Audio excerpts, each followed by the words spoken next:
ನಾವು ಇತಿಹಾಸದಲ್ಲಿ ನೋಡಿದ್ದೇವೆ, ಇತಿಹಾಸದಲ್ಲಿ ಕೇಳಿದ್ದೇವೆ, ಇತಿಹಾಸವನ್ನು ಓದಿದ್ದೇವೆ ಸ್ನೇಹಿತರೆ.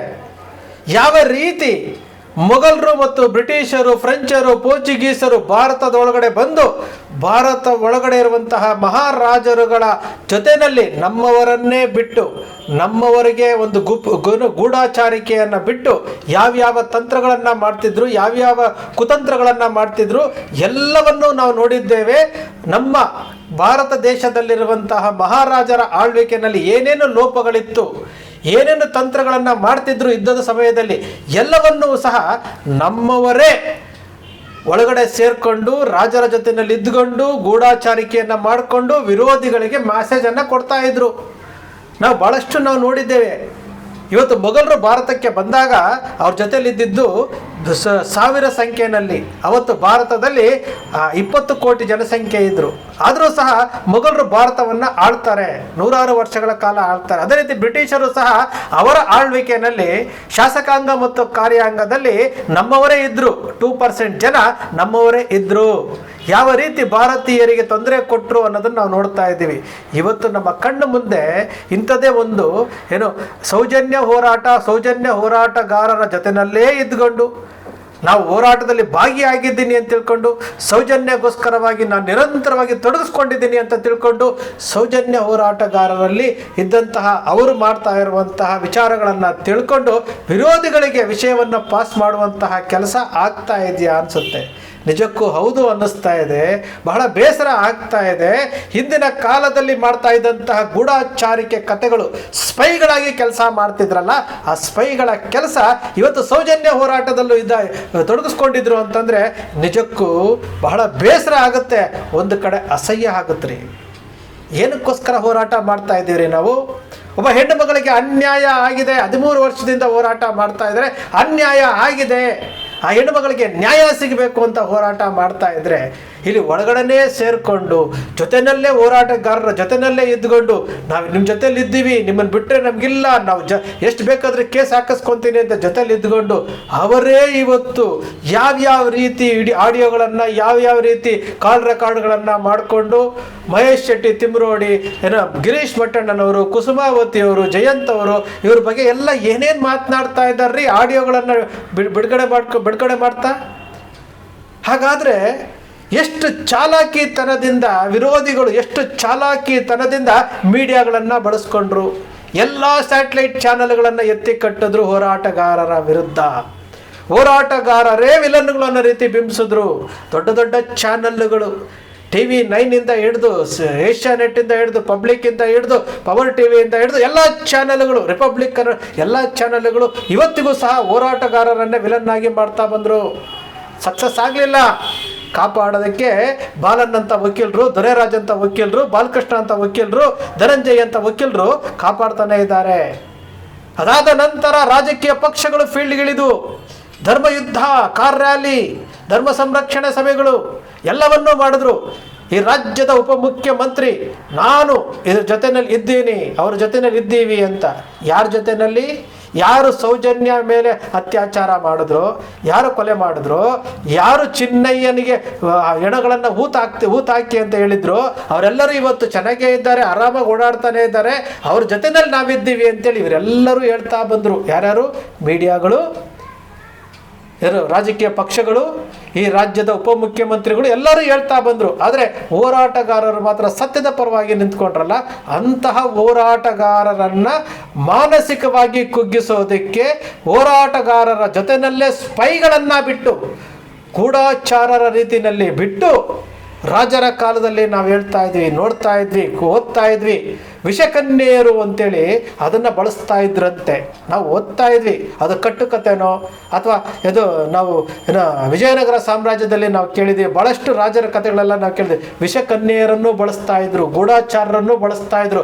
ನಮ್ಮ ಜೊತೆಯಲ್ಲೇ ಇದ್ದುಕೊಂಡು, ನಮ್ಮ ರಾಜರುಗಳ ಜೊತೆಯಲ್ಲೇ ಇದ್ದುಕೊಂಡು ಅವರ ತಂತ್ರಗಳನ್ನೆಲ್ಲ ತೆಗೆದುಕೊಂಡು ಹೋಗಿ ವಿರೋಧಿಗಳಿಗೆ ಕೊಟ್ಟು ಇವತ್ತು ನಮ್ಮ ಭಾರತ ದೇಶವನ್ನು ಮೊಘಲರು 100 ವರ್ಷಗಳ ಕಾಲ ಆಳ್ವಿಕೆ ಮಾಡಿದ್ದಾರೆ ಅಂತಂದರೆ, 1000 ಸಂಖ್ಯೆಯಲ್ಲಿ ಬಂದಂತಹ ಮೊಘಲರು ಅವರು 100 ವರ್ಷಗಳ ಕಾಲ ಭಾರತೀಯರನ್ನು ಗುಲಾಮರನ್ನಾಗಿ ಮಾಡಿಕೊಂಡು ಹಿಂದೂ ದೇವಸ್ಥಾನಗಳನ್ನು ಕೊಳ್ಳೆ ಹೊಡ್ಕೊಂಡು, ಹಿಂದೂ ದೇವಸ್ಥಾನಗಳನ್ನು ಗೋರಿ ಮೊಹಮ್ಮದ್, ಅಲ್ಲಾವುದ್ದೀನ್ ಖಿಲ್ಜಿ ತುಘಲಕ್ಕು ಇಂಥವರೆಲ್ಲನೂ ಸಹ ಭಾರತದ ಮೇಲೆ ದಂಡೆತ್ತಿ ಬಂದ್ರಲ್ಲ, ಅವ್ರಿಗೆ ಸಪೋರ್ಟ್ ಮಾಡಿದವ್ರು ಯಾರು ಸ್ವಾಮಿ? ಅವರಿಗೆ ಸಪೋರ್ಟ್ ಮಾಡಿದವ್ರು ಯಾರು? ಬಂದಿದ್ದು ಬೆರಳಿಕೆ ಎಷ್ಟು ಜನ. ಸಪೋರ್ಟ್ ಮಾಡಿದವರು ನಮ್ಮವರೇ, ಭಾರತೀಯರೇ.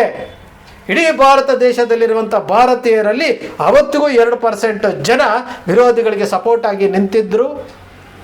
ನಾವು ಯಾವುದೋ ಒಂದು ಪಾಂಪ್ಲೆಟ್ ನಾವು ನೋಡಿದ್ವಿ, ಬ್ರಿಟಿಷ್ ರಾಜ 2ನೇ ಜೋನ್ ಮತ್ತು ಎಲಿಜಬೆತ್ ರಾಣಿಯ ಪಟ್ಟಾಭಿಷೇಕಕ್ಕೆ ಭಾರತೀಯರು ಎಲ್ಲ ಹಿಂದೂ ದೇವಸ್ಥಾನಗಳಲ್ಲಿ ಏನೋ ಹವನ ಹೋಮಗಳನ್ನು ಮಾಡಬೇಕು, ಪೂಜೆ ಮಾಡಬೇಕು, ಶ್ರೇಯೋಭಿವೃದ್ಧಿಗಾಗಿ ಮಾಡಬೇಕು ಅಂತೇಳಿ ಕರಪತ್ರವನ್ನು 1902ನೇ ಇಸ್ವಿನಲ್ಲಿ ಪ್ರಿಂಟ್ ಆಗಿದ್ದಂತಹ ಕರಪತ್ರವನ್ನು ನಾವು ನೋಡಿದ್ವಿ ಕರಾವಳಿಯ ಭಾಗದಲ್ಲಿ. ಇವತ್ತಿಗೂ ಸಹ ನಾವು ಬ್ರಿಟಿಷರ ಕಾಲದಲ್ಲಿ ಯಾರು ಈ ಶಾಸಕಾಂಗದಲ್ಲಿ ಇದ್ದರು, ಯಾರ್ಯಾರಿದ್ರು? ಆ ಭಾರತೀಯರೇ 2% ಜನ ಇದ್ದು, ಆ 2% ಜನನೇ 98% ಭಾರತೀಯರನ್ನು ಬ್ರಿಟಿಷರ ಗುಲಾಮರನ್ನಾಗಿ ಮಾಡಿದ್ದು ಸತ್ಯ ತಾನೇ. ಇವತ್ತಿಗೂ ಸಹ ಅದೇ ಮಾಡ್ತಾ ಇದ್ದೀರಿ ಅಂತಂದರೆ ಏನನ್ನ ಕೇಳಕ್ಕೆ ಹೋಗ್ತಾ ಇದ್ದೀರಿ? ಏನನ್ನ ಕೇಳಕ್ಕೆ ಹೋಗ್ತಾ ಇದ್ದೀರಿ? ನಿಜಕ್ಕೂ ಆಘಾತಕಾರಿ ವಿಚಾರ ಏನು ಗೊತ್ತಾ?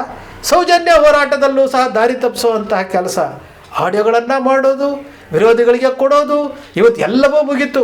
ಮೀಡಿಯಾಗಳು ಫೇಲ್ ಆದವು, ಹೋರಾಟಗಾರರನ್ನು ಅಪರಾಧಿ ಸ್ಥಾನದಲ್ಲಿ ನಿಲ್ಲಿಸೋದಕ್ಕೆ ಎಲ್ಲವೂ, ರಾಜಕೀಯ ಪಕ್ಷಗಳು ಫೇಲ್ ಆದವು, ಎಲ್ಲವೂ ಫೇಲ್ ಆಯಿತು. ಆದರೆ ಈಗ ಕೊನೆಯ ಅಸ್ತ್ರ, ಜೊತೆಯಲ್ಲಿ ಇದ್ದುಗಂಡೆ ವಿಷಯಗಳನ್ನು ತಿಳ್ಕೊಂಡು ನಮ್ಮಣ್ಣ ನಮ್ಮಕ್ಕ ನಾವು ಹೋರಾಟವನ್ನು ಮಾಡ್ತಾ ಇದ್ದೀವಿ, ನಾವು ಜೀವ ಕೊಡ್ತೇವೆ, ಸೌಜನ್ಯಗೋಸ್ಕರ ಜೀವ ಕೊಡ್ತೇವೆ, ಸೌಜನ್ಯಗೋಸ್ಕರವಾಗಿ ನಾವು ಎಷ್ಟು ಬೇಕಾದರೂ ಕೇಸ್ ಹಾಕಿಸ್ಕೊಳ್ತೇವೆ ಅಂತೇಳಿ ಕೊಂದವರು ಯಾರು ಅಂತ ಹೇಳ್ಕೊಂಡು ಕಾರ್ಯಕ್ರಮಗಳನ್ನು ಮಾಡಿದಂಥವರು, ಅವ್ರ ಜೊತೆಲಿದ್ದಂಥವರು ಇವತ್ತು ಏಕಾಏಕಿ ಆಡಿಯೋಗಳನ್ನು ವಿಡಿಯೋಗಳನ್ನು ರೆಕಾರ್ಡ್ ಮಾಡಿಕೊಂಡು ಏನು ಸೋಷಿಯಲ್ ಮೀಡಿಯಾದಲ್ಲಿ ಬಿಡ್ತಾರೆ. ವಿರೋಧಿಗಳು ಅದನ್ನು ಶೇರ್ ಮಾಡಿಕೊಂಡು ಖುಷಿ ಪಡ್ತಾರೆ ಅಂತಂದರೆ ನಾವು ಅರ್ಥ ಮಾಡ್ಕೊಳ್ಬೇಕಲ್ವಾ? ನಾವು ಭಾರತ ಇತಿಹಾಸದಲ್ಲೂ ಇದೇ ರೀತಿ ಆಗಿತ್ತು, ಇವತ್ತು ಅದೇ ರೀತಿ ಮಾಡ್ತಾ ಇದ್ದೀರಲ್ಲ. ಯಾವ ಸ್ವಾರ್ಥಕ್ಕೆ ಮಾಡ್ತಾ ಇದ್ದಾರ್ರಿ? ಯಾವ ಸ್ವಾರ್ಥಕ್ಕೆ? ಒಬ್ಬ ಹೆಣ್ಣು ಮಗಳಿಗೆ ನ್ಯಾಯ ಕೇಳದೆ ತಪ್ಪ? ಆ ಹೆಣ್ಣು ಮಗಳ ಮೇಲೆ ಬರ್ಬರವಾದಂತಹ ಅತ್ಯಾಚಾರ ಆಯ್ತಲ್ಲ. ಆ ಹೆಣ್ಣು ಮಗಳ ಸ್ಥಾನದಲ್ಲಿ ನಿಂತ್ಕೊಂಡು ಒಂದ್ಸರಿ ನೋಡ್ರಿ, ಆ ಹೆಣ್ಣು ಮಗಳು ಅನುಭವಿಸೋದಕ್ಕಿಂತ ಕಷ್ಟನ. ಆ ಹೆಣ್ಣು ಮಗಳ ಗರ್ಭಗುಡಿಗೆ 6 ಇಂಚು ಮಣ್ಣನ್ನು ತುಂಬಬೇಕಾದ್ರೆ ಆ ನೋವನ್ನು ಅನುಭವಿಸಿರುವಂತಹ ಅಮ್ಮ ಅಂತ ಕೂತ್ಕೊಂಡಿರುವಂತಹ ಆರ್ತನಾದ ನಿಮ್ಮ ಕಿವಿಗೆ ಬೀಳ್ತಾ ಇಲ್ವಾ? ನಿಮ್ಮ ಕಿವಿಗಳಿಗೆ ಬೀಳ್ತಾ ಇಲ್ವಾ? ಯಾರ್ಯಾರು ವಿರೋಧ ಮಾಡ್ತಾ ಇದ್ದೀರಿ, ಯಾರ್ಯಾರು ಕುತಂತ್ರಗಳನ್ನು ಮಾಡ್ತಾ ಇದ್ದೀರಲ್ಲ ಈ ಹೋರಾಟವನ್ನು ದಾರಿ ತಪ್ಪಿಸೋದಕ್ಕೆ, ನಿಮಗೆ ಆ ಸೌಜನ್ಯಗೆ ಗರ್ಭಗುಡಿಗೆ ಮಣ್ಣನ್ನು ತುಂಬಬೇಕಾದ್ರೆ ಆ ನೋವು, ಆ ಸ್ಥಾನದಲ್ಲಿ ಯಾರಾದರೂ ಬೇರೆಯವರು ಇದ್ದಿದ್ರೆ ಅರ್ಥ ಮಾಡ್ಕೊಳ್ಬೇಕಲ್ಲ.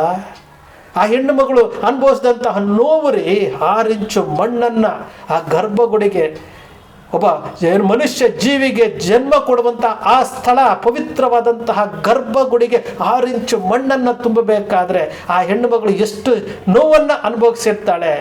ಕಚ್ಚುತ್ತಾರೆ, ಕಲ್ಲೆತ್ತಾಕ್ತಾರೆ, ಎಲ್ಲವನ್ನೂ ಅನುಭವಿಸಲ್ಲ. ಆ ಹೆಣ್ಣು ಮಗಳಿಗೆ ನ್ಯಾಯ ಕೊಡಿಸ್ಬೇಕು ಅಂತ ಅನ್ನಿಸ್ತಾ ಇಲ್ವಾ ನಿಮಗೆ? ಆ ಹೋರಾಟವನ್ನು ನೀವು ದಾರಿ ತಪ್ಪಿಸೋದಕ್ಕೆ ಹೋಗ್ತಾ ಇದ್ದೀರಲ್ಲ. ಆ ಹೋರಾಟವನ್ನು ಕಣ್ಣಲ್ಲಿ ನೀರು ಬರುತ್ತೆ ರೀ ನೆನೆಸ್ಕೊಂಡ್ರೆ. ಎಲ್ಲರ ಮನೆಯಲ್ಲಿ ಹೆಣ್ಣು ಮಕ್ಕಳು ಇರ್ತಾರೆ.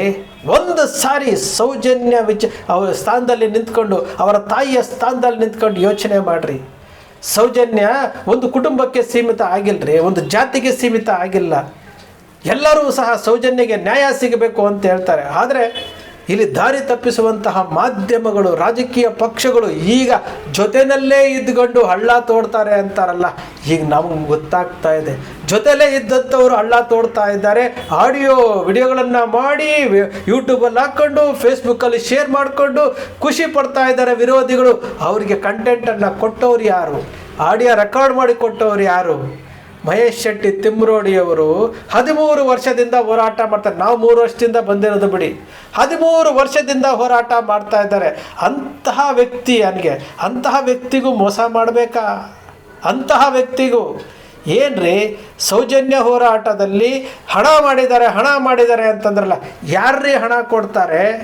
ಇವತ್ತಿನವರೆಗೂ 3 ವರ್ಷದಿಂದ ಈ ಹೋರಾಟದ ಒಂದು ಭಾಗವಾಗಿದ್ದೇನೆ. ಇವತ್ತಿನವರೆಗೂ ನಮಗೆ ಯಾರೂ ಸಹ ಇವತ್ತಿನವರೆಗೂ ನಮ್ಮ ಕೇಸುಗಳನ್ನು ನಾವೇ ಹಣ ಹಾಕೊಂಡು ನಾವೇ ಖರ್ಚು ಮಾಡ್ಕೊಂಡು ನಾವೇ ಹೋರಾಟ ಮಾಡ್ತಾ ಇದ್ದೀವಿ ಹೊರತು ನಾವು ಇವತ್ತವರೆಗೂ ಯಾರೋ ಒಂದು ಸಿಂಗಲ್ ಪೈಸಾ ಕೊಟ್ಟಿಲ್ಲರಿ. ನನಗೆ ಗೊತ್ತಿರುವಂಥ ಬಹಳಷ್ಟು ಯೂಟ್ಯೂಬರ್ಸ್ ಇದ್ದಾರೆ, ಯಾರಿಗೂ ಸಹ ಯಾರು ಸಪೋರ್ಟ್ ಮಾಡೋ ಪರಿಸ್ಥಿತಿ ಇಲ್ಲ. ಆದರೆ ಸತ್ಯಕ್ಕೋಸ್ಕರವಾಗಿ, ನ್ಯಾಯಕ್ಕೋಸ್ಕರವಾಗಿ ಆ ಹೆಣ್ಣುಮಗಳಿಗೆ ನ್ಯಾಯ ಸಿಗಬೇಕು, ಇಲ್ಲಿ ಸತ್ತಿರುವಂಥ ಅಷ್ಟು ಜನ ಹಿಂದೂಗಳಿಗೆ ನ್ಯಾಯ ಸಿಗಬೇಕು ಅಂತೇಳಿ ನಾವು ಧ್ವನಿ ಎತ್ತುತ್ತಾ ಇದ್ದೇವೆ. ಅಂತಹ ಧ್ವನಿ ಎತ್ತುತ್ತಾ ಇರುವಂಥ ಸಮಯದಲ್ಲಿ ಈ ರೀತಿಯಾಗಿ ಏನು ಮೊಘಲರ ಕಾಲದಲ್ಲಿ, ಬ್ರಿಟಿಷರ ಕಾಲದಲ್ಲಿ, ಇವತ್ತಿಗೂ ಸಹ ಭಾರತೀಯರೇ ಹಣಿತಾ ಇದ್ದಾರಲ್ಲ, ಭಾರತೀಯರೇ ಇವತ್ತು ಏನು ಹೋರಾಟದ ಶಕ್ತಿಯನ್ನು ಕುಗ್ಗಿಸ್ಲಿಕ್ಕೆ ಹೋಗ್ತಾ ಇದ್ದಾರಲ್ಲ. ನಾಚಿಕೆ ಆಗುತ್ತೆ ರೀ, ನಮಗೆ ನಾಚಿಕೆ ಆಗುತ್ತೆ. ಗೂಢಾಚಾರರಂತೆ, ನಾನು ಆಗಲೇ ಹೇಳಿದ್ನಲ್ಲ, ಗೂಢಾಚಾರರು, ವಿಷಕನ್ಯೆಯರು ಎಂತೆಂತಹ ಇದನ್ನು ಅಪ್ಲೈ ಮಾಡ್ತಾ ಇದ್ರು ಹಿಂದಿನ ಕಾಲದಲ್ಲಿ.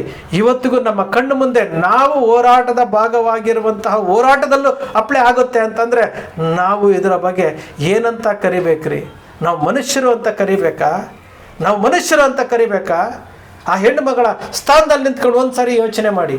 ಒಂದಂತೂ ಸತ್ಯ, ಎಷ್ಟೇ ಕುತಂತ್ರಗಳನ್ನು ಮಾಡಿ, ಏನೇ ಮಾಡಿ, ಆದರೆ ಸತ್ಯಮೇವ ಜಯತೆ, ಸತ್ಯ ಗೆದ್ದೇ ಗೆಲ್ಲುತ್ತೆ. ಯಾವ ಕುತಂತ್ರಗಳು ನಡೆಯೋದಿಲ್ಲ, ಯಾವ ಕುತಂತ್ರಗಳು, ವಿರೋಧಿಗಳು ಎಷ್ಟೇ ಪ್ರಯತ್ನ ಮಾಡಿದ್ರು ಅವರು ಸಕ್ಸಸ್ ಆಗಲಿಕ್ಕೆ ಆಗ್ತಾ ಇಲ್ಲ. ಸತ್ಯದ ಹಾದಿನಲ್ಲಿ ಹೋಗ್ತಾ ಇರುವಂಥವ್ರು ನಾವು ಸಕ್ಸಸ್ ಆಗ್ತಾ ಇದ್ದೇವೆ. ನಿಜಕ್ಕೂ ಈ ಹೋರಾಟದಲ್ಲಿ ಪ್ರಾಮಾಣಿಕವಾಗಿ ನಮ್ಮದು ಒಂದು ಸಣ್ಣದಾದಂತಹ ಒಂದು ಸಾಸಿವೆ ಕಾಳಿನದಂತಹ ಸೇವೆ ನಮ್ಮದು ಇದೆ, ಅಳಿಲು ಸೇವೆ ನಮ್ಮದು ಅಂತ ನಾವು ಹೆಮ್ಮೆ ಪಡ್ತೀವಿ. ಸ್ನೇಹಿತರೆ, ಒಂದು ಹೆಣ್ಣು ಮಗಳ ನ್ಯಾಯಕ್ಕೋಸ್ಕರವಾಗಿ ಹೋರಾಟ ಮಾಡ್ತಾ ಇದ್ದೀವಿ ಹೊರತು ಯಾವುದೋ ಒಂದಷ್ಟು ವ್ಯೂಸು, ಯಾವುದೋ ಒಂದಷ್ಟು ಇದಕ್ಕಂತಲ್ಲ. ದೇವರು ನಮಗೂ ಬುದ್ಧಿ ಕೊಟ್ಟಿದ್ದಾನೆ, ಸತ್ಯ ಯಾವುದು, ನ್ಯಾಯ ಯಾವುದು, ನೀತಿ ಯಾವುದು ಅಂತ, ಅದರ ಪ್ರಕಾರ ನಾವು ಮಾತಾಡ್ತಾ ಇದ್ರಿ. ಇಂತಹ ಕೆಲಸ ಮಾಡೋಕ್ಕೆ ಹೋಗಬೇಡಿ. ನೀವು ಆ ಪ್ಲೇಸಲ್ಲಿ ನಿಂತ್ಕೊಂಡು ಯೋಚನೆ ಮಾಡಿ. ಈ ರೀತಿಯಾಗಿ ಗೂಢಾಚಾರಿಕೆ ಮಾಡುವಂಥದ್ದು, ಈ ರೀತಿ ದಾರಿ ತಪ್ಪಿಸುವಂಥದ್ದು, ಜೊತೆಲೇ ಇದ್ಕೊಂಡು ಕತ್ತು ಕುಯ್ಯುವಂಥ ಕೆಲಸ ಯಾವತ್ತೂ ಯಾರೂ ಮಾಡಬೇಡ್ರಿ.